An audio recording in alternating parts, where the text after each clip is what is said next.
Merhaba, bugün size tığ işi çiçek motifi anlatacağım. Motif anlatımı yaptıktan sonra istediğiniz örgülerde kullanabilirsiniz. Anlatımı pamuk makrame ile yaptım. Spagetti yarnın pamuk makramesini kullandım. Şeker beyaz ve yavru ağzı rengi. Motif ölçüsü de yaklaşık 18 santim. Baştan sona da 3,5 milim tığ kullandım. Siz kağıt ip, rafya ip, akrilik ipler, pamuklu ipler istediğiniz ipleri kullanabilirsiniz. İplerinize göre de uygun tığ numarasını kullanırsınız. Burada Alize Cotton Gold ya da Yarn Jeans gibi pamuklu ipler kullanarak yaptığım bir tane motifim var. Burada da kışa hazırlık olsun diye bu şekilde kışlık iplerle yaptığım bir tane motif var. Yani istediğiniz ipleri kullanabilirsiniz. Marketten aldığınız ipleri değerlendirebilirsiniz. Başlıkta da görüyorsunuz. Yeni başlayanlar için her sırayı detaylı şekilde anlattım. Sıraları da videonun altında bölümlere ayırdım. İkinci sırada kaldıysanız ikinci sıraya bakarsınız. Yedinci sırada takıldıysanız yedinci sıraya bakarsınız. O şekilde ilerleyebilirsiniz. Yazılı şekilde de hazırladım. Onu da ekran görüntüsü alırsınız. Sonra videoya bakmadan o şekilde ilerleyebilirsiniz. Artık motif örmeye başlayalım. Yine her videoda dediğim gibi bu örgüyü de yeni başlayanlar rahatça anlayabilsin, çevirilerle düzgün çevrilebilsin ve özel gereksinimli arkadaşlar rahatça anlayabilsin diye yavaş yavaş ve tek tek anlattım. Anlatım size yavaş gelirse oynatma hızından hızlandırarak izleyebilirsiniz. Ben de başka videoları 2x yaparak izliyorum. Birinci sırada sihirli halkanın içine 8 tane sık iğne yapacağız. Sıra başlarını yeni başlayanlar için yavaş anlatacağım, sonra hızlı hızlı ilerleyeceğiz. Sihirli halka yapmak için ipi döndürdüm ve halka yaptım. İpi döndürdüm ve halka yaptım. 3,5 milim tığ kullanıyorum. Halkaya girdim ve ipi aldım. Öncelikle bir zincir çekiyoruz. İpi aldım. İlmekten geçirdim. Bir zincir çektim. Şimdi halkanın içine 8 tane sık iğne yapacağız. Sık iğne yapmak için halkaya girdim. İpi aldım. Tığın üzerinde 2 ilmek var. İkisini birlikte alarak sık iğne yapıyorum. Halkaya girdim. İpi aldım ve 2 ilmeği birlikte çektim. Halkaya girdim. İpi aldım ve 2 ilmeği birlikte çektim. Sık iğneyi bu şekilde yapıyoruz. Halkaya girdim, ipi aldım ve 2 ilmeği birlikte çektim. Farkındaysanız saymadım. Yeni başladınız ve sayarken karıştırdınız diyelim. O zaman nasıl sayacaksınız? Sık iğnelerin gövdesi ve tepesi V harfine benziyor. Hem gövdesi hem de tepesi V harfine benziyor. Birinci V harfinden sayıyorum. 1, 2, 3, 4 tane V harfi görünüyor. Demek ki 4 tane sık iğne yapmışım. 8 tane yapmam gerekiyor. Halkaya girdim, ipi aldım ve 2 ilmeği birlikte çektim. 5. sık iğne yaptım. 6. sık iğne yaptım. 7. sık iğne yaptım ve 8.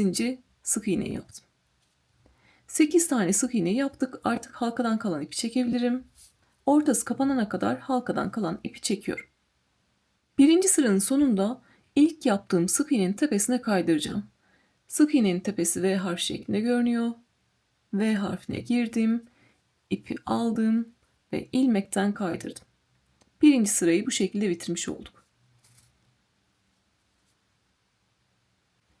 İkinci sıraya geçtik. İkinci sırada da sık iğne yapacağız. Bu sefer aşağıda 8 tane sık iğne vardı. Her bir sık iğnenin tepesine 2 tane sık iğne yapacağız. Yani çift batacağız. Birinci sırada 8 tane sık iğnemiz varken ikinci sırada 16 tane sık iğnemiz olacak. Yine başını yavaş anlatacağım, sonra hızlı hızlı ilerleyeceğiz. Her sırayı da aşağıda bölümlere ayıracağım. Takıldığınız yerde sadece oraya bakmanız yeterli. İkinci sıraya geçtik. İpi de gizlemek istiyorum. Ortasının iyice kapandığından emin oldunuz. Buradaki ipin üzerinden aldım. Onu da arada gizleyeceğiz. İkinci sıra için bir zincir çektim. Her bir sık iğnenin tepesine 2 tane sık iğne yapacağız. Birinci sıranın sonunda zaten ilk sık iğnenin tepesine kaydırmıştık. Aynı yere giriyorum. İpi aldım. Birinci sık iğneyi yaptım. Tekrar aynı yere giriyorum. İpi aldım ve ikinci sık iğne yaptım. 2 tane yaptıktan sonra bir diğer sık iğneye geçiyorum. Bir sonraki sık iğneye geçiyorum. Yine tepesi V harf şeklinde görünüyor. V harfine girdim. İpi aldım. Birinci sık iğneyi yaptım. Ve aynı yere tekrar giriyorum. İkinci sık iğne yapıyorum. Bir sonrakine geldim. Birinci sık iğneyi yaptım. Ve aynı yere tekrar battım. İkinci sık iğne yaptım. Halkadan kalan ipi de arada gizliyorum, arkada gizliyorum. Bu sırada her bir sık iğnenin tepesine 2 tane sık iğne yapıyoruz. Yani çift batıyoruz. Sırasıyla sık iğnelerin tepesine girelim ve 2 tane sık iğne yapalım.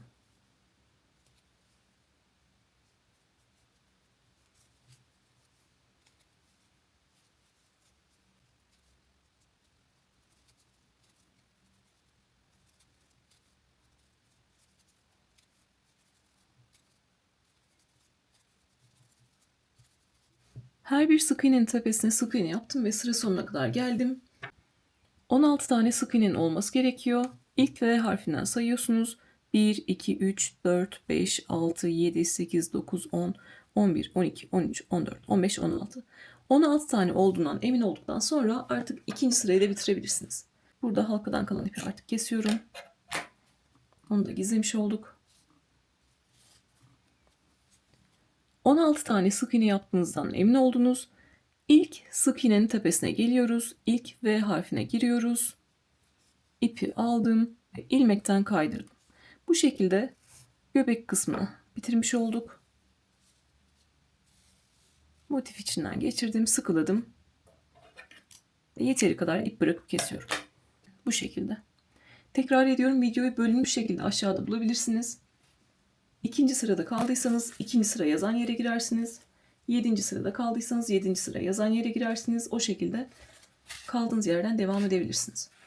Artık 3. sıraya geçtik. Çiçeğinizi hangi renk yapacaksanız 3. sıraya onunla başlıyorsunuz. Tekrar söylüyorum, çiçeğinizin rengi hangi renk olsun istiyorsanız 3. sıraya onunla başlıyorsunuz. Ben çiçek kısmı için bu rengi kullanacağım. Normalde ortasından çekerim ama iki taraftan da gelmedi. O yüzden dışından alacağım ipi. Öncelikle ilmek yapmamız gerekiyor. İlmek yapmak için yine sihirli halka yapar gibi ipi döndürdüm ve halka yaptım. Halkaya tığla girdim, ipi aldım ve buradaki ipi çekerek bir zincirle bir ilmek oluşturmuş oldum. İkinci sırada ikili trabzanlar öreceğiz. İkili trabzan örmek için tığın başına bir kere doladım ve 2 ilmeği birlikte tutuyorum. İstediğiniz herhangi bir yerden başlayabilirsiniz. Ben ipimi burada kesmiştim. Bir sonraki tam şekilde görünen sık iğnenin tepesine giriyorum. V harf şeklinde görünen sık iğnenin tepesine girdim ve ipi aldım. Buradaki ipi de arada gizlemek istiyorum. İkili trabzan örerken tığın üzerinde 3 ilmek var. 2 ilmeği birlikte alıyoruz. Tekrar ikili trabzan öreceğim. Tığın başına bir kere doladım. Aynı yere tekrar batıyorum. İpi aldım. Tığın üzerinde 3 ilmek var.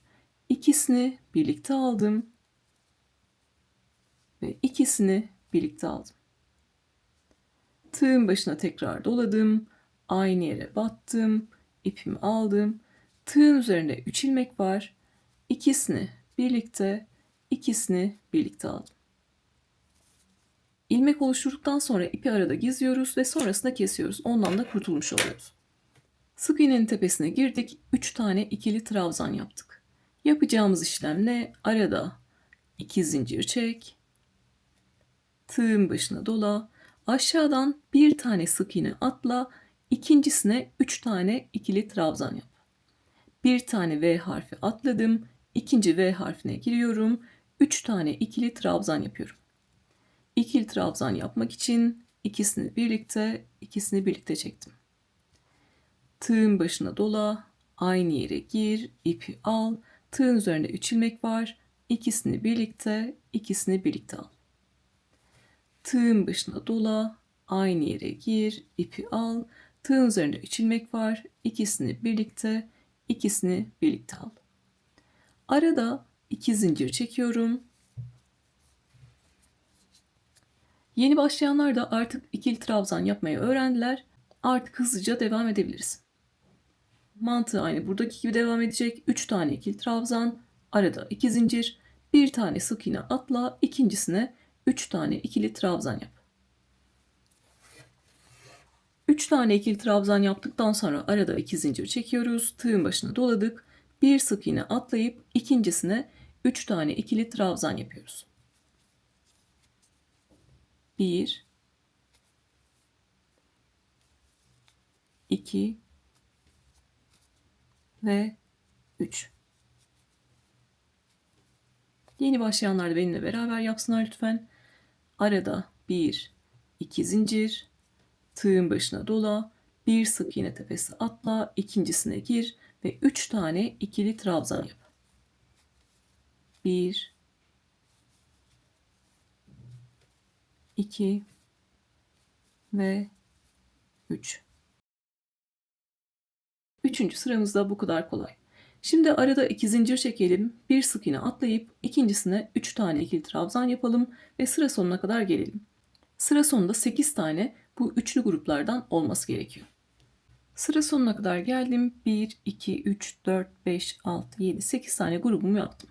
Arada en son 2 zincir çektim. İlk yaptığım ikili trabzanın tepesine giriyorum. Yine tepesi V harf şeklinde görünüyor. İlk ikili trabzanın tepesine girdim, ipi aldım ve ilmekten kaydırdım. Örerken herhangi bir ip kesimi yapmayacağız. O yüzden burada bir zincir çekiyorum ve ipimi uzatıyorum. Bir üst sırada bunu kullanacağız. 5. sırada bunu kullanacağız. Arkada kalan ipi de gizlemek istiyorum. Daha küçük bir tığ numarası aldım. Temiz şekilde devam edelim. İpi alıyorum. Buradaki sık iğnelerin arkasında gizliyorum. Örgünün arka tarafına gizliyorum.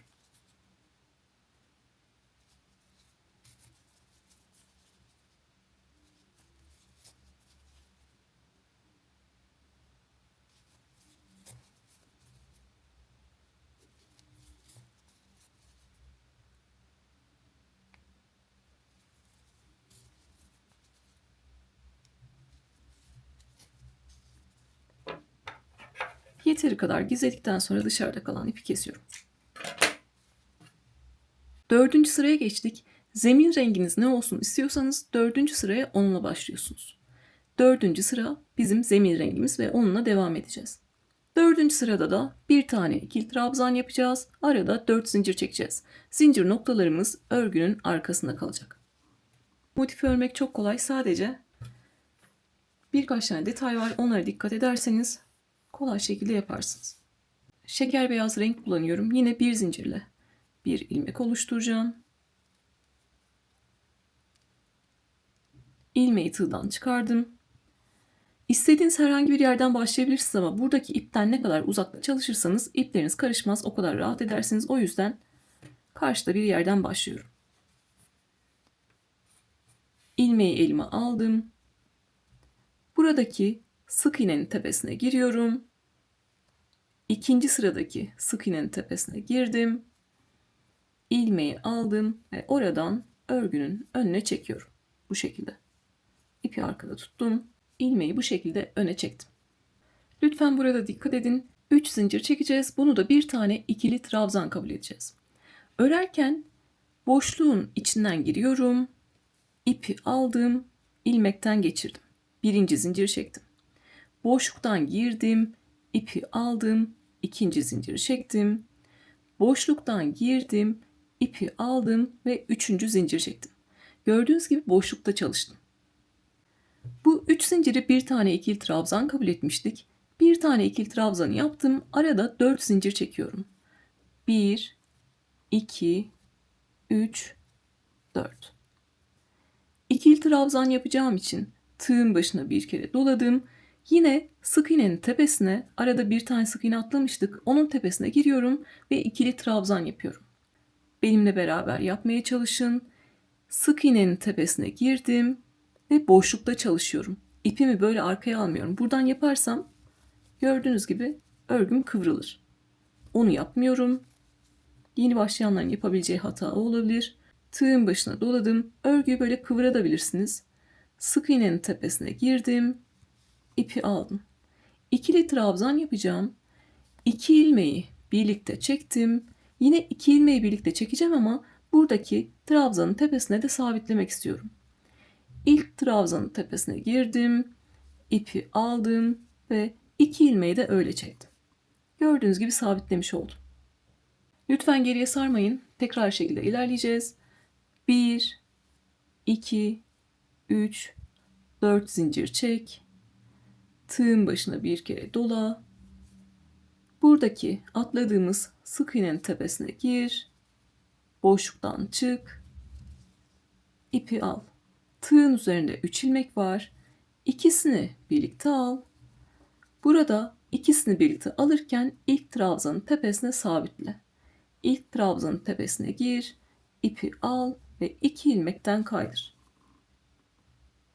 Yeni başlayanlar için bir kere daha böyle yavaş göstereceğim. 1, 2, 3, 4 zincir çek. Tığın başına bir kere dola. Sık iğnenin tepesine gir ve ipi al. Tığın üzerinde 3 ilmek var.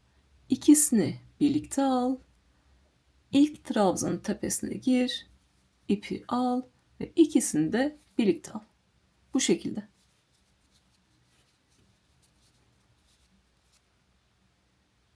Örümü çok kolay, sadece yeni başlayanlar için böyle zorluk olmasın diye yavaşça anlatıyorum. Buradaki ip olan yere geldik bir alt sırada. Orayı da beraber geçelim.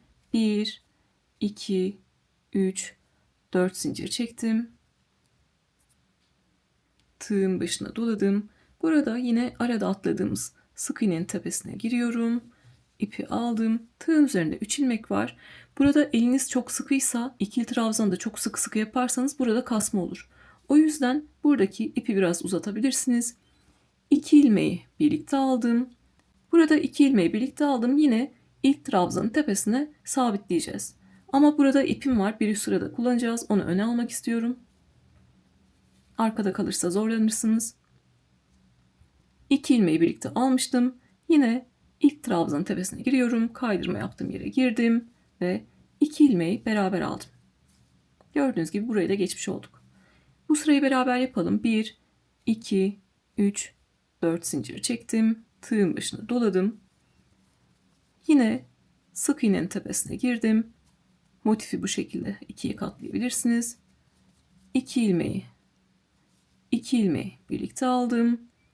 İlk trabzanın tepesine girdim ve 2 ilmeği birlikte aldım. 1, 2, 3, 4 zincir çektim. Tığın başına doladım. Sık iğnenin tepesine girdim. İpi aldım. Tığın üzerinde 3 ilmek var. İkisini birlikte aldım. İlk ikili trabzanın tepesine giriyorum ve 2 ilmeği de birlikte alıyorum. Bu şekilde ikili trabzanı da sabitlemiş oluyorum. Havada kalmamış oluyor. 1, 2, 3, 4 zincir çektim. Tığın başına doladım. Son boşluğumuz zaten. Sık iğnenin tepesine giriyorum. İpi aldım. Tığın üzerinde 3 ilmek var. Eliniz sıkıysa buradaki ilmeği uzatabilirsiniz. 2 ilmeği birlikte aldım. İlk trabzanın tepesine girdim ve 2 ilmeği birlikte aldım. Sıra sonunda 1, 2, 3, 4 zincir çekiyorum ve ilk ikili trabzanın tepesine kaydırıyorum. 3 zinciri bir tane ikili trabzan kabul etmiştik. Bu yüzden 1, 2, 3. zincirin içine giriyorum. İpi aldım ve kaydırdım. Yine bir zincir çekip ipimi uzatıyorum. Çünkü bu sırada bitti. İpim oradan sökülmesin. Dediğim gibi kesmeden karşılıklı devam edeceğiz. Öncelikle elimizle bu şekilde motifimizi düzeltelim. El tüsü yapalım.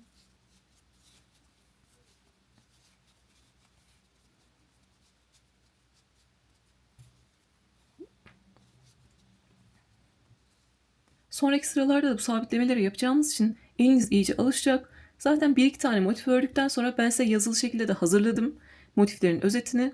Sadece oradaki özete bakarak yapabileceksiniz. Artık 5. sıraya geçtik. Çiçek kısmını ön kısımda örüyoruz. Burada zaten bir zincir çekmiş halde kalmıştık. Onu sökelim. Bir zincir de sökelim. 4 tane ikili trabzan yapacaktık. 3 zincir çekiyorum. Bunda bir tane ikili trabzan kabul ediyorum. 1, 2, 3 zincir çektim. Bunda bir tane ikili trabzan kabul ettim. Bu sırada yapacağımız işlem trabzan sayısını 4'e çıkarmak. Buradaki zincirleri geriye alabilirsiniz. Onları da örmeyin. İlk trabzanın tepesine bir tane ikili trabzan yapacağız. Ortadaki ikinci trabzanın tepesine 2 tane ikili trabzan yapacağız. Yani çift batacağız. Bu sayede trabzan sayısını 4'e çıkarmış olacağız. İlk trabzanın tepesine 3 zincir çektik. Yani bir tane ikili trabzan yaptık. Ortadaki ikili trabzanın tepesine giriyorum. V harfine giriyorum. Zincirleri geriye çekmiştim. Aynı yere 2 tane ikili trabzan yapıyorum. artırmamı yapıyorum. Aynı yere 2 tane ikili trabzan yaptım. Tığın başına doladım. 3. trabzanın tepesine giriyorum ve bir tane ikili trabzan yapıyorum. Baştaki 3 zincirle beraber 1, 2, 3, 4 tane ikili trabzan yaptık. Bu sıradaki işimiz daha kolay. 4 tane ikili trabzan yap. Arada 2 zincir çek. Tığın başına dola. Sırasıyla ikili trabzanların üzerine ikili trabzan yap. Burada yeni başlayanların böyle yanlış yapabileceği şey zincirde kullanmak olur. O yüzden zincirleri arkaya çekiyoruz. Onlarla işimiz yok. Birinci trabzanın tepesine bir tane ikili trabzan, ikinci trabzanın tepesine 2 tane ikili trabzan. Yani çift batıyoruz. Birinciye bir tane yaptık, ikinciye 2 tane yaptık, üçüncüye de bir tane ikili trabzan yapıyorum. Bu şekilde 4 tane ikili trabzan oldu. 1, 2 zincir çektim, tığın başına doladım. Buradaki çektiğim zincirleri geriye aldım. Onlarla işim yok. İlk ikili trabzanın tepesine girdim. V harf şeklinde görünüyor yine. Birinci ikili trabzanı yaptım. Tığın başına doladım. İkinciye giriyorum. 2 tane ikili trabzan yapacağım. Aynı yere birinci ikili trabzan ve aynı yere ikinci ikili trabzan. 1, 2, 3 tane yaptık. Üçüncü trabzanın tepesine de bir tane ikili trabzan yapıyoruz. Ve arada 2 zincir çekiyoruz. Burada geçiş yaparken zemin rengini arkaya alırsınız ve örmeye devam edersiniz.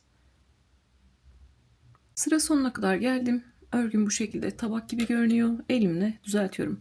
Elinizde hangi ip varsa, kağıt ip, pamuklu ip neyle yapıyorsanız bu şekilde yine elinizle düzeltiyorsunuz. Sıra sonunda yine 4 tane ikili trabzanı yaptım ve arada 2 zincir çektim. 1, 2, 3. zincirin içine giriyorum. Bunu bir tane ikili trabzan kabul etmiştik. 3. zincirin içine girdim. İpi aldım ve ilmekten kaydırdım.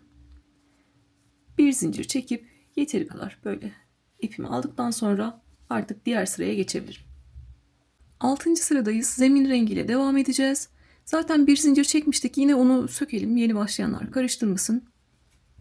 Burada yapacağımız işlem ikili trabzanların tepesine 2 tane ikili trabzan yapacağız. Yani burada da trabzan sayısını artıracağız. Başlangıçta yine zincirlerimiz olduğu için ikili trabzanı farklı yaptığımız için burayı farklı şekilde başlayacağız. Diğer bütün boşluklarda hep aynı işlemi yapacağız. Bir tane ikili trabzanı normal şekilde yapacağız. İkinciyi yaparken buradaki ilk trabzanın tepesine sabitleyeceğiz. Yeni başlayanlar başını karıştırmasın diye zaten burayı detaylı gösteriyorum. Yine başlarken ikili trabzan yapmam lazım. Bunu da 3 zincirle elde edeceğim. 2 zinciri boşluğun içinden geçerek çekeceğim. 3. zinciri üzerinden yapacağım ki buraya sabitleyebileyim. Beraber yapıyoruz. Yavaş anlatmamın sebebi yeni başlayanlarla aynı anda örmek. Lütfen benimle beraber aynı anda örün. 3 zincir çekeceğim. Boşluktan girdim. 1. zincir çektim ve yine boşluktan girdim. 2. zincir çektim. 3. zinciri bir alt sıradaki zincirlerin üzerinden çekiyorum ki buraya sabitleyebileyim. Ve 3. zincir çektim. İlk ikili trabzanı yapmış oldum. Şimdi ikinci ikili trabzanı yapacağız. Bu sefer 2 ilmeği birlikte çekeceğiz. 2 ilmeği birlikte çekerken de buradaki trabzanın tepesine sabitleyeceğiz. Lütfen dikkat edin. Tığın başını doladım. 3. zincirin içine giriyorum ve boşluktan çıktım. İçine girdim, boşluktan çıktım. İpimi aldım. Tığın üzerinde 3 ilmek var. İkisini birlikte aldım. İlk ikili trabzanın tepesine girdim ve ikisini de birlikte aldım. Bu şekilde sabitlememi yapmış oldum. Yapacağımız işlem çok kolay. Arada 5 zincir çekeceğiz ve aşağıdaki ikili trabzanın tepesine 2 tane ikili trabzan yapacağız. Sadece başı böyle, sonrası hep aynı şekilde devam edecek. Arada 5 zincir çekiyorum. Kasma yapmasın diye gevşek şekilde çekiyorum.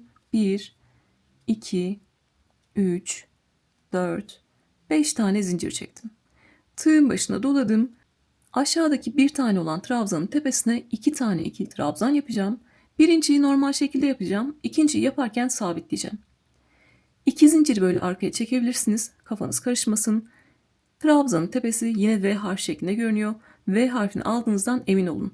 Arkada kaldığı için bir kanadı arkada kalabilir. Tüm V harfini alıyoruz. Tüm tepeye giriyoruz.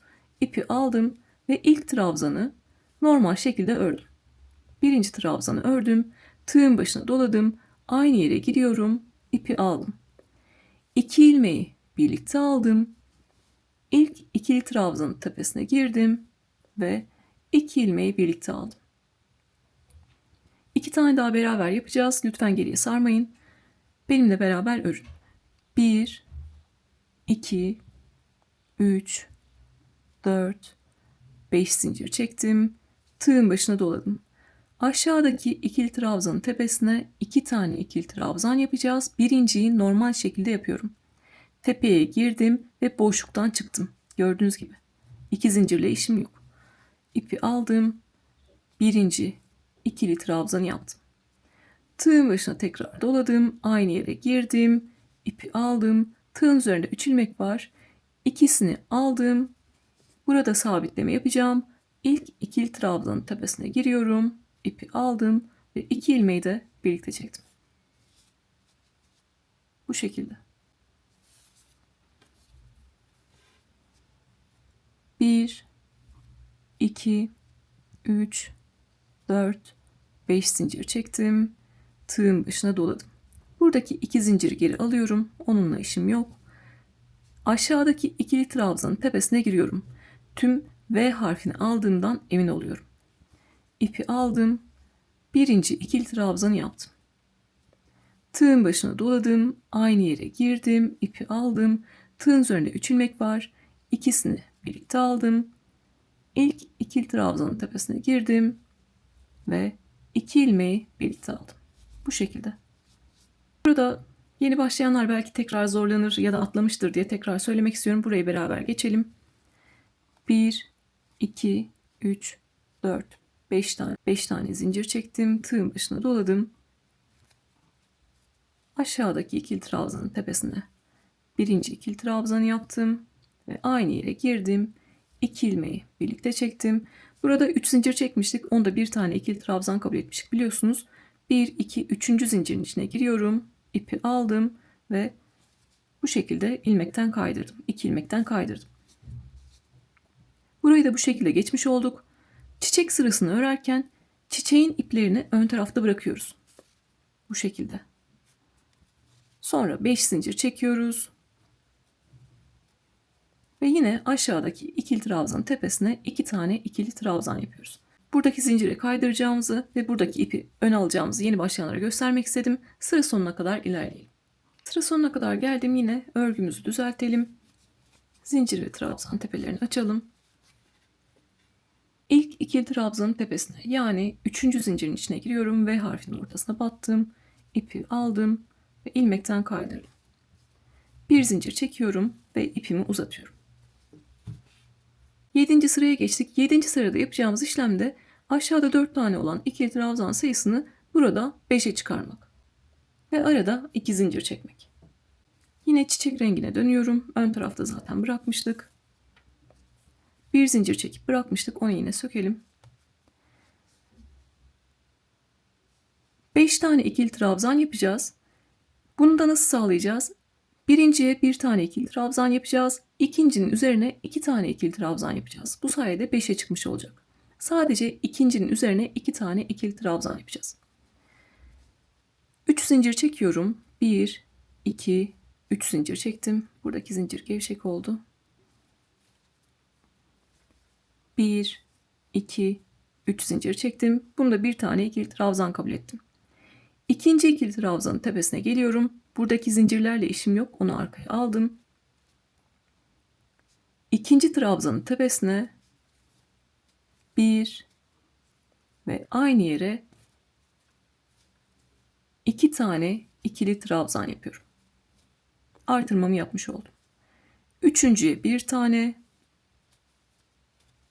ve dördüncüye bir tane. Zincirle beraber 1, 2, 3, 4, 5 tane ikili trabzanı yapmış olduk. Bu sırada da yapacağımız işlem çok kolay. 5 tane ikili trabzan yap, arada 2 zincir çek. 1, 2 zincir çektim ve tığın başına doladım. Buradaki bir alt sıradaki zincirlerle işimiz yok. O bizim kafamızı karıştırır. O yüzden arkaya alıyoruz. İlk trabzanın tepesine bir tane ikili trabzan. İkinci trabzanın tepesine 2 tane ikili trabzan. Aynı yere birinciyi yaptım ve aynı yere girdim. İkinci ikili trabzan yaptım. Tığın başına doladım. Yine üçüncüye ve dördüncüye birer tane yapacağım. Üçüncünün tepesine bir tane yaptım ve dördüncünün tepesine bir tane yaptım. Bu şekilde. Bu sırada kolay ama yine bir tane daha göstermek istiyorum yeni başlayanlar için. Arada 2 zincir çek ve ilk trabzanın tepesine bir tane ikili trabzan yap. Sonra ikincinin tepesine geç, 2 tane ikili trabzan yap.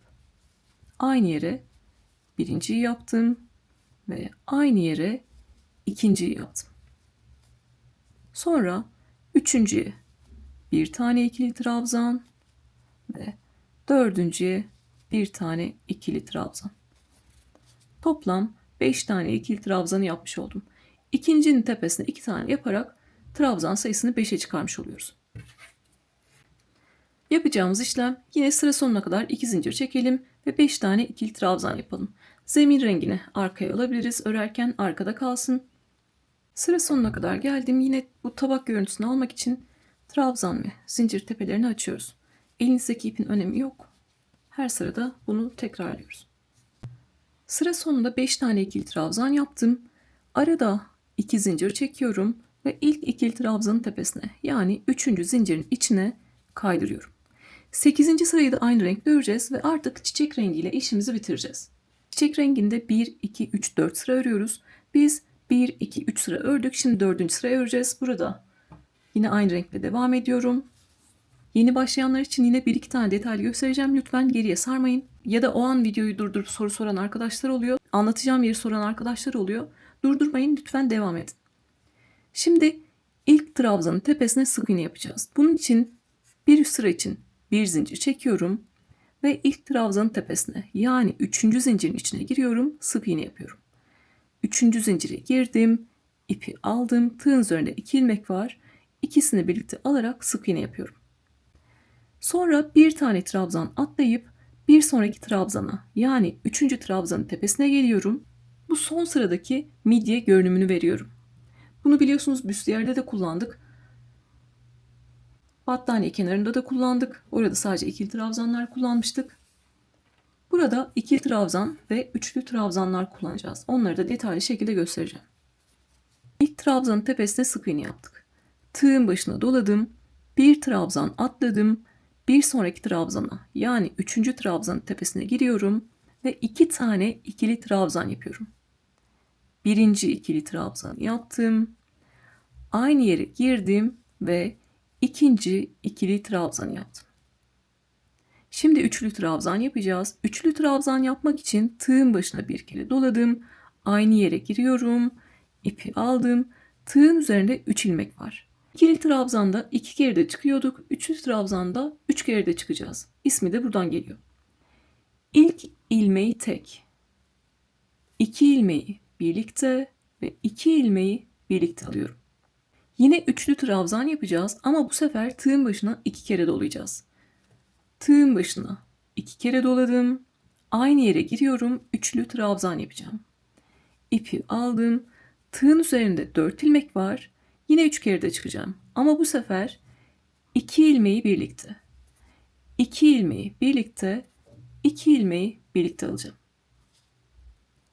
İkisi de üçlü trabzan, sadece gördüğünüz gibi boy farkı var.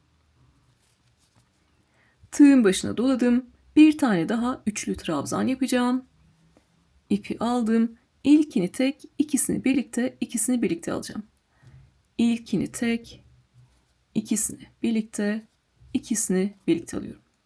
Biterken de yine sıra başında yaptığım gibi 2 tane ikili trabzan yapıyorum. Tığın başına doladım ve aynı yere 2 tane ikili trabzan yapıyorum. midyeyi bu şekilde bitirmiş olduk. Sonra yine aşağıdan bir tane ikili trabzan atlayıp son trabzanın üzerine sık iğne yapıyorum.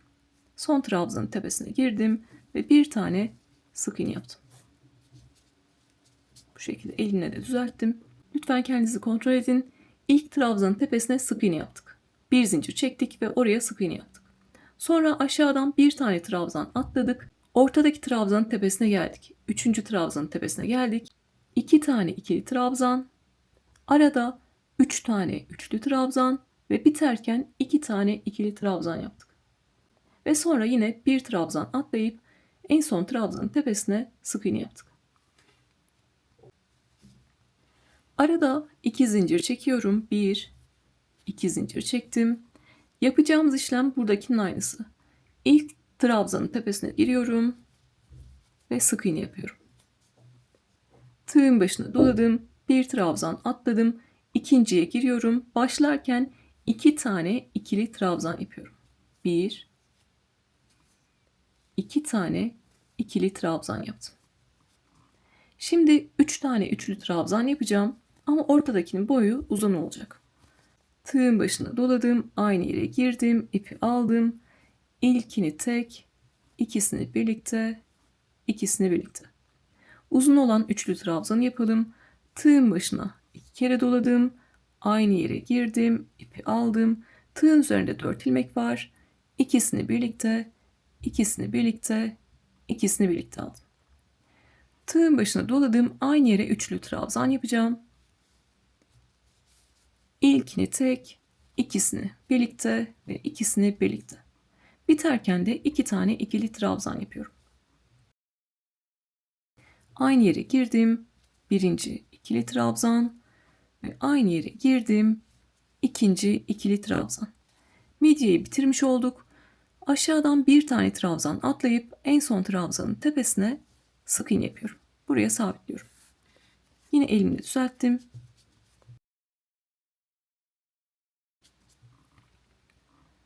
Başta ve sonda 2 tane ikili trabzan var. Ortada 3 tane üçlü trabzan var. Birinciyi ilkini tek, ikisini birlikte, ikisini birlikte alıyoruz. İkinciyi ikisini birlikte, ikisini birlikte, ikisini birlikte alıyoruz. Üçüncüyü ilkini tek, ikisini birlikte, ikisini birlikte alıyoruz. Tek farkı bu. Bir tane daha beraber yapalım. 1, 2 zincir çektim. İlk ikili trabzanın tepesine sık iğne yaptım. Tığın başına doladım. Bir tane trabzan atladım. İkinci trabzanın tepesine başlangıçta 2 tane ikili trabzan yapıyorum. Birinci ikili trabzan ve aynı yere girdim. İkinci ikili trabzan. 3 tane üçlü trabzan yapacağım. Ortadaki uzun üçlü trabzan olacak. Birinciyi yapıyorum. İlkini tek, ikisini birlikte, ikisini birlikte. İkinciyi yapıyorum. Tığın başına 2 kere doladım. İkisini birlikte, ikisini birlikte ve ikisini birlikte ve üçüncü üçlü trabzanı yapıyorum. İlkini tek, ikisini birlikte ve ikisini birlikte. Başlarken ve biterken 2 tane ikili trabzan yapıyoruz. Biterken yine aynı yere 2 tane ikili trabzan yapıyorum. Birinciyi yaptım ve aynı yere ikinci ikili trabzan yaptım. Midyemizi yaptık, artık sabitleyeceğiz. Bir trabzan atladım, en son trabzanın tepesine sık iğne yapıyorum. Bu şekilde. Yine 2 zincir çekeceğim ve bir sonraki yerde yine midyemi yapmaya başlayacağım. İlkinin tepesine sık iğne yaparak başlayacağım. Ve ortada 3. trabzanın tepesine midyeyi yapacağım. En son trabzana da sık iğne ile sabitleyeceğim. 3 taneyi detaylı şekilde gösterdim. Geri kalan 5 taneyi de yapalım ve sıra sonuna kadar gelelim. Artık bu renkle, çiçek rengiyle işimizi bitireceğiz. Sadece zemin rengi kalacak. Orada da kolay şekilde ilerleyeceğiz. Aynı şekilde örerek sıra sonuna kadar geldim. Artık bu çiçek rengiyle işimizi bitireceğiz. Burada ipimizi koparacağız ve zemin rengiyle devam edeceğiz. Sıra sonuna kadar geldik. Midyeyi yaptık. En son 5. trabzanın tepesine sık iğne yaptık. Ve burada arada bir zincir çekiyorum. Yeteri kadar ip bırakıp kesiyorum. Düzgün bir bitiş yapacağız. Bir zincir çektim. Yeteri kadar ip bırakıp kesiyorum. İkinci zinciri düzgün bitiş yaparken oluşturacağız. Yine aynı sayıya ulaşmış olacağız. Bitiş yaparken zaten bir tane daha tepe oluşturuyoruz. İkinci zinciri oluşturacağız. O yüzden bir tane zincir çektik ve yeteri kadar ip bırakıp kestik. İlk trabzanın üzerine sık iğne yapmıştık. Gövdesi V harf şeklinde görünüyor. Sık iğnenin tepesine batıyorum. Zincire değil, ilk yaptığım sık iğnenin tepesine örgünün arkasından giriyorum. Tüm V harfini aldım. İpi alıp örgünün arkasına çekiyorum. Burada da arada bir zincir çekmiştik. Zincirin sadece arkadaki kanadına giriyorum. Tepesi V harf şeklinde görünüyor. Arkadaki kanada giriyorum. Örgünün arkasındaki kanada girdim. Yine ipi aldım ve örgünün arkasına çektim. Gördüğünüz gibi bir tane daha tepe oluşturduk. Bu da bizim ikinci zincirimizin tepesi. Gördüğünüz gibi arada 1-2 zincir var artık. İpimizi arkada gizleyelim.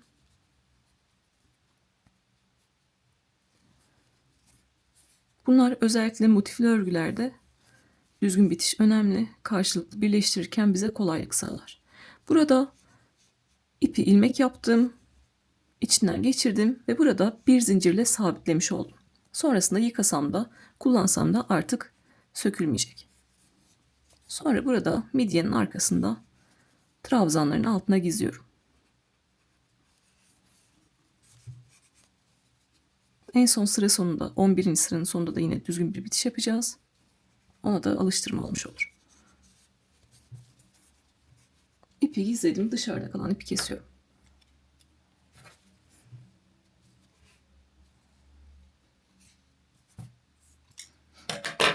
Artık çiçek kısmıyla işimiz bitti. 3 sıra daha zemin rengiyle öreceğiz ve motifimizi bitireceğiz. 3 tane ön tarafta trabzan yapacağız, ikili trabzan yapacağız. 5 tane de arka tarafta ikili trabzan yapacağız. 9. sıradayız. Yine 3 zincir çekeceğiz. Bunda bir tane ikili trabzan kabul edeceğiz. İkisini boşluktan girip yapacağız. Üçüncüyü üzerinden yapacağız. Zincirimi sökmüştüm. İpi aldım. Boşluktan birinci zincir çektim. İpi aldım. Boşluktan ikinci zincir çektim. Artık üst kısımda sabitleme yapmak için ipi aldım ve üçüncü zincir çektim. Yani ilk ikili trabzanı yapmış oldum. Bu sırada ikili trabzan sayısı 3'e yükselecek. O yüzden ikinci ikili trabzanın tepesine 2 tane ikili trabzan yapacağım. Birinciyi normal şekilde yapacağım. İkinciyi yaparken sık iğnenin tepesine sabitleyeceğim. Tığın başına doladım. İkinci trabzanın tepesine girdim ve boşluktan çıktım. Boşlukta çalışıyoruz biliyorsunuz. İpi aldım. Tığın üzerinde 3 ilmek var. İkisini birlikte alarak ikili trabzanı yaptım. Aynı yere bir tane daha yapacağım. Tığın başına doladım. Buradaki çiçeği böyle arkaya da alabilirsiniz. Trabzanın tepesine girdim ve ipi aldım. Son trabzanı yaparken ne yapıyoruz? 2 ilmeği birlikte alıyoruz. Sık iğnenin tepesine giriyorum. İpi aldım ve 2 ilmeği de öyle çektim. Ön tarafta 3 tane ikili trabzan yaptım. Arka tarafa geçiyorum. Arkada 5 tane zincir çekmiştik. Oraya 5 tane ikili trabzan yapıyorum. Boşluğuna giriyorum. 5 tane ikili trabzan yapıyorum. Tığın başına doladım. Boşluğa girdim. Birinci ikili trabzan. İkinci ikili trabzan. Üçüncü ikili trabzan. Dördüncü ikili trabzan. Ve 5. ikili trabzan. Bu şekilde. Şimdi yine tekrar öne geçiyorum. Önde 3 tane ikili trabzan yapacağım. Tığın başına doladım. İlk trabzanın tepesine giriyorum. İlk trabzanın tepesine girdim. Lütfen boşlukta çalışın. İpi aldım. Birinci ikili trabzanı yaptım. Tığın başına doladım. İkinciye 2 tane yapacağız. Çiçeği geri alabiliriz. Tığın başına doladım. İkinci trabzanın tepesine girdim ve ipi aldım. İlk trabzanı normal şekilde örüyorum. İkisini birlikte. Tekrar aynı yere girdim. İpi aldım. Tığın üzerinde 3 ilmek var. İkisini birlikte aldım. Sık iğnenin tepesine battım ve ikisini birlikte aldım. Bir alt sırada trabzanın tepesine sabitlemiştik. Burada da ilk sırada sık iğne olduğu için sık iğnenin tepesine sabitliyoruz. Bu sırada çok kolay ama bir tane daha göstermek istiyorum. Arka tarafta 5 tane ikili trabzan yapacağız. Ön tarafta 3 tane yapacağız. Örgüyü bilenler bu şekilde sıra sonuna kadar gidebilirler. Tığın başına doladım. Arkadaki 5 zincirlik boşluğa 5 tane ikili trabzan yapıyorum. 1 2 3 4 ve 5. 5 zincirlik boşluğa 5 tane ikili trabzan yaptım. Tığın başına doluyorum. Ön tarafa geldim. İlk ikili trabzanın tepesine ikili trabzan yapıyorum. Trabzanın tepesine girdim. Boşlukta çalışıyorum. Bir tane ikili trabzan yaptım. İlkinin tepesine bir tane, ikincisinin tepesine 2 tane yapıyoruz. Şimdi ikinci ikili trabzanın tepesine geldim. Tüm V harfini aldığınızdan emin olun lütfen. Birinci ikili trabzan ve tekrar aynı yere girdim. 2 ilmeği birlikte aldım. Sık iğnenin tepesine battım ve 2 ilmeği de birlikte aldım. Bu şekilde. 3 tane önde, 5 tane arkada. 3 tane önde, 5 tane arkada. Bu şekilde sıra sonuna kadar gelelim ve 10. sıraya çıkalım. Sıra sonuna kadar geldim. En son önde 3 tane ikili trabzan yaptım. Arkaya geçtim. 5 zincirlik boşluğa 5 tane ikili trabzan yaptım. Şimdi sıra sonundayız. İlk ikili trabzan tepesine kaydırmamız lazım. Yani 3 zincirde bir tane ikili trabzan kabul etmiştik. 1, 2, 3. zincirin içine giriyorum ve ipimi ilmekten kaydırıyorum. Artık 10. sıradayız. 10. sırada motifimiz artık kare bir hale gelecek. Köşede başlayacağız. Ben yine iki kenarı anlatacağım detaylı şekilde. Yeni başlayanlarla beraber ilerleyeceğiz. Ön tarafta 3 tane ikili trabzan var. Birincinin tepesine bir tane yapacağız. İkincinin tepesine 3 tane ikili trabzan, arada 2 zincir, 3 tane ikili trabzan yapacağız. Ve üçüncünün tepesine bir tane ikili trabzan yapacağız. Yine 3 zincirle başlıyorum. 3 zincirde bir tane ikili trabzan kabul ediyorum. 1, 2, 3 zincir çektim. Yani aşağıdaki birinci trabzanın üzerine bir tane ikili trabzan yapmış oldum. Şimdi ikinci trabzanın tepesine geliyorum. 3 tane ikili trabzan. 1, 2, 3. 3 tane ikili trabzan. Arada 2 zincir ve aynı yere 3 tane ikili trabzan yapıyorum. 1, 2 ve 3. İkinci trabzanın tepesinde kullandık. Üçüncü trabzana geçiyorum. Ona da sadece bir tane ikili trabzan yapıyorum. Bu şekilde. Birinciye ve üçüncüye bir tane yapıyoruz. İkincinin tepesinde artık köşeyi oluşturuyoruz. 3 tane ikili trabzan, arada 2 zincir, 3 tane ikili trabzan. Şimdi arada kenarımızı öreceğiz. Bu kısmı öreceğiz. Buradaki 3 tane ikili trabzana kadar 13 tane tepe var. Bu 13 tepeyi de kullanacağız. Üçüncünün üzerine de bir tane ikili trabzan yapmıştık. Tığın başına doluyorum. Bir sonraki tepeye giriyorum. V harfine giriyorum. Tekli trabzan yapıyorum. Bunu çakma sık iğne ya da yarım trabzan olarak da duymuş olabilirsiniz. 3 ilmeği tek seferde çektiğimiz için tekli trabzan diyoruz. Bir sonraki tepeye girdim. İpi aldım ve 3 ilmeği birlikte çekerek tekli trabzan yaptım. Sonra sırasıyla 11 tane sık iğne yapıyorum. Devam edelim beraber. Bir sonrakine girdim.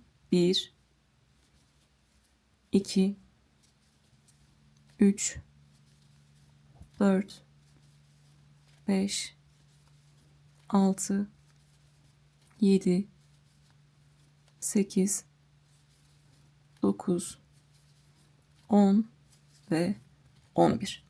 11 tane sık iğne yaptım. Sonraki tepeye de bir tane tekli trabzan yapıyorum. Tığın başına doladım. Bir sonraki tepeye girdim ve 3 ilmeği tekle çekerek tekli trabzan yaptım. Buradaki amaç biz kare bir motif elde etmeye çalışıyoruz. Gördüğünüz gibi zemin eşit değil. Bunu ikili trabzan, tekli trabzan ve sık iğnelerle boyunu eşitleyeceğiz. Köşede yapacağımız işlem değişmiyor. Tığın başına dola, aşağıdaki ilk trabzanın tepesine bir tane ikili trabzan yap. Tığın başına dola, ikinci trabzanın tepesinde köşe yapacağız. 3 tane ikili trabzan, arada 2 zincir ve 3 tane ikili trabzan. 1, 2 ve 3. Arada 2 zincir ve aynı yere 3 tane ikili trabzan. 1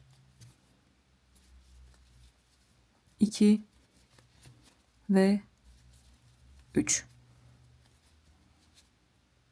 İkinci trabzanın tepesini kullandık. Üçüncü trabzana geçiyoruz. Ona da bir tane ikili trabzan yapıyoruz. Bu şekilde. 3 tane trabzanı kullandıktan sonra yine kenar örmeye devam ediyoruz. Arkada ne demiştim? 13 tane tepe var. Çünkü 5 tane ikili trabzan burada, 3 tane ikili trabzan burada, 5 tane ikili trabzan burada. Toplam 13 tane tepe var. Birinciye ve sonuncuya tekli trabzan yapıyoruz. Aradaki 11 tanesine sık iğne yapıyoruz. Yani sırasıyla bir tane tekli trabzan, 11 tane sık iğne, bir tane tekli trabzan yapıyoruz. Şimdi sırasıyla devam edelim. Birinciye tekli trabzan, sonra sırasıyla 11 tane sık iğne. 1, 2, 3, 4, 5, 6, 7, 8, 9, 10 ve 11. Gördüğünüz gibi en son tepe zaten batmam gereken son yer. 13.'ünün tepesi. Oraya da giriyorum 11 sık iğneden sonra bir sonrakine tekli trabzan yapıyorum. Ve yine önde 3 tane ikili trabzan var. Köşeye gelmiş oldum. Birincisine bir tane ikili trabzan yapıyorsunuz. İkincisine 3 tane ikili trabzan, arada 2 zincir, 3 tane ikili trabzan yapıyorsunuz. Üçüncüye bir tane ikili trabzan yapıyorsunuz. Sonra sırasıyla bir tane tekli trabzan, 11 tane sık iğne, bir tane tekli trabzan yapıyorsunuz ve son köşeyi yapıyorsunuz. İki kenarı detaylı şekilde anlattım. Verdiğim bilgilerle yine sıra sonuna kadar geliyorsunuz ve artık son sıraya çıkıyoruz. İki kenarı da aynı şekilde ördüm ve sıra sonuna kadar geldim. En son tekli trabzanı yaptım. Sıra sonunda en başta 3 zincir çekmiştik. Onu da bir tane ikili trabzan kabul etmiştik. 1, 2, 3. zincirin içine giriyorum ve ilmekten kaydırıyorum. 10. sırayı da bitirdik. Artık 11. sıraya geçtik. Sadece ikili trabzanları öreceğiz. Bu sıra çok kolay ve artık bizim en son sıramız. 11. sıra bizim en son sıramız. Yapacağımız işlem aşağıdaki her bir tepeye batıyoruz. Bir tane ikili trabzan yapıyoruz. 2 zincirlik köşe boşluğuna giriyoruz. 2 tane ikili trabzan, arada 2 zincir, 2 tane ikili trabzan yapıyoruz. Sadece bu kadar. 3 zincir çekiyorum ve bunu da bir tane ikili trabzan kabul ediyorum. 1, 2, 3 zincir çektim. Aşağıdaki trabzanın üzerine trabzan yapmış oldum. Sırasıyla devam ediyorum. Bir sonrakine ikili trabzan, bir sonrakine ikili trabzan ve bir sonrakine ikili trabzan. 2 zincirlik köşe boşluğuna giriyorum. 2 tane ikili trabzan, arada 2 zincir, 2 tane ikili trabzan yapıyorum. 1, 2, arada 2 zincir çektim ve aynı yere 2 tane ikili trabzan yaptım.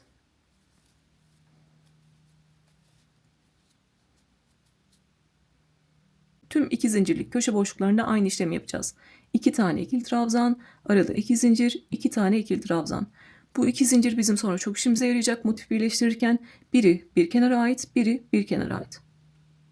Yeni başlayanların yanlış yapabileceği şey tüm örgülerde, altıgen hırkalarda olsun, motiflerde olsun köşeyi ördükten sonra genelde ilk trabzanın tepesi kapanır ve insanlar bunu atlarlar, ikinciden örmeye başlarlar. Bu nedenle de bir kenardaki trabzan sayısıyla diğer kenardaki trabzan sayısı uymaz, birleştirirken eşitlik olmaz.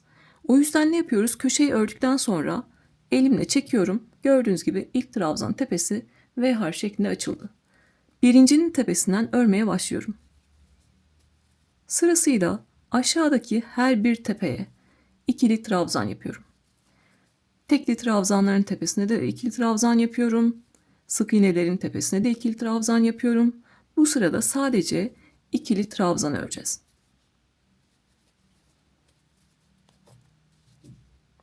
Gördüğünüz gibi ikili trabzanların üzerine de ikili trabzan yaptım.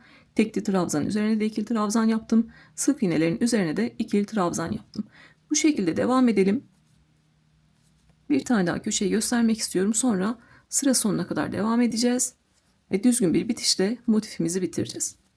Sırasıyla devam ettim. En son trabzanın üzerine de bir tane ikili trabzan yaptım. 2 zincirlik köşe boşluğuna geldim. Köşe boşluğuna giriyorum. 1, 2 tane ikili trabzan. Arada 2 zincir ve aynı yere 2 tane ikili trabzan. 1 ve 2. Bu şekilde. Gördüğünüz gibi ilk trabzanın tepesi yine kapandı. Ne yapıyoruz? Köşeyi çektik. Köşedeki trabzanları çektik. İlk trabzanın tepesini açtık ve birincinin üzerinden örmeye başlıyoruz. Bu şekilde. 2 zincirlik köşe boşluğuna kadar aşağıdaki her bir tepeye bir tane ikili trabzan yapıyoruz. 2 zincirlik köşe boşluğuna da 2 tane ikili trabzan, arada 2 zincir, 2 tane ikili trabzan yapıyoruz. Bu şekilde sıra sonuna kadar gelelim ve düzgün bir bitişle bitirelim. Sıra sonuna kadar ikili trabzanlarla geldim. En son aşağıdaki tek trabzanın tepesine de ikili trabzan yaptım. Düzgün bitiş yapacağımız için burada artık yeteri kadar ip bırakıp keseceğim. Ama siz ölçüsü yeterli gelmediyse, hırka, yelek, çanta hangisinde kullanacaksanız, hangi arkadaşın videosunda kullanacaksanız size ölçü verilmiştir. Ya da benim videolarımda hırka, yelek, çanta yapacaksanız ben ölçü vermişimdir. Şu an oradaki ölçünüzden alsan ne yapıyorsunuz? Bir sıra daha ikili trabzan örüyorsunuz. Artık zaten aşağıda sadece ikili trabzanlar var. Her bir ikili trabzanın tepesine ikili trabzan yapıyorsunuz. 2 zincirlik köşe boşluğuna 2 tane ikili trabzan, arada 2 zincir, 2 tane ikili trabzan yapıyorsunuz. Bunu yaparak motifinizi istediğiniz kadar büyütebilirsiniz. Büyütmek isteyenler o şekilde yapıyorlar. Artık sıra sonuna kadar geldik. Yeteri kadar ip bırakıp kesiyoruz. Hepimizin düzgün bitişi sıra sonunda aynı olacak. Düzgün bitiş yaparken bir tane daha tepe oluşuyor zaten. O yüzden 3 zinciri atlıyorum. Bir sonraki ikili trabzanın tepesine arkadan giriyorum. Daha küçük bir tığ numarası kullanıyorum. Trabzanın tepesine arkadan girdim. Tüm V harfini aldım. İpi alıp arkaya çekiyorum. Burada da son ördüğüm ikili trabzan var. Onun sadece arka kanadına giriyorum. Örgünün arkasındaki kanada girdim. İpi aldım ve arkaya çektim. Bir tane daha trabzan tepesi oluşturduk. Oluşturduğumuz tepede atladığımız 3 zincirin tepesi olmuş oldu. Hem onun görünümünü düzelttik, hepsiyle aynı oldu. Hem de artık tüm kenarlardaki sayılar aynı. Sonra artık arkada kalan ipi gizliyoruz. Bir zincirle buraya sabitliyorum. Sonrasında örgünün arkasında ipimi gizliyorum. Burada da ilmekten kalan ipimiz vardı. Onu da burada çiçek renginin altında gizleyebilirim.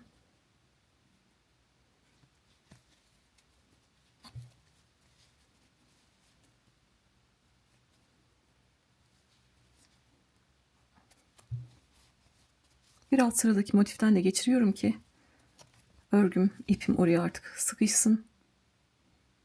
Dışarı çıkmasın.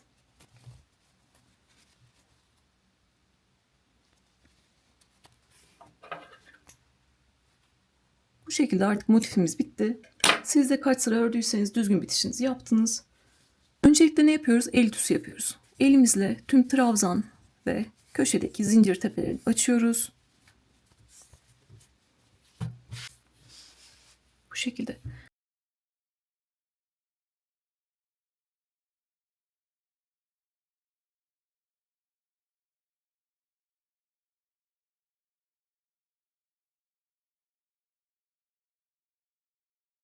Pamuk makrome, kağıt ipler, rafya ipler, sarı koton plus ipler, bunlar ütülemeye elverişli ipler. Örgünün arka tarafından ütüleyebilirsiniz.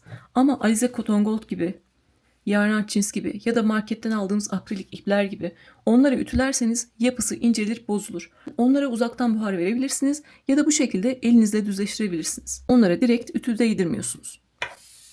Şimdi ölçüsüne de bakalım. Ölçüsü yaklaşık 18 santim kadar. Umarım severek yapar ve kullanırsınız. Bir sonraki videoda görüşmek üzere. Kendinize iyi bakın.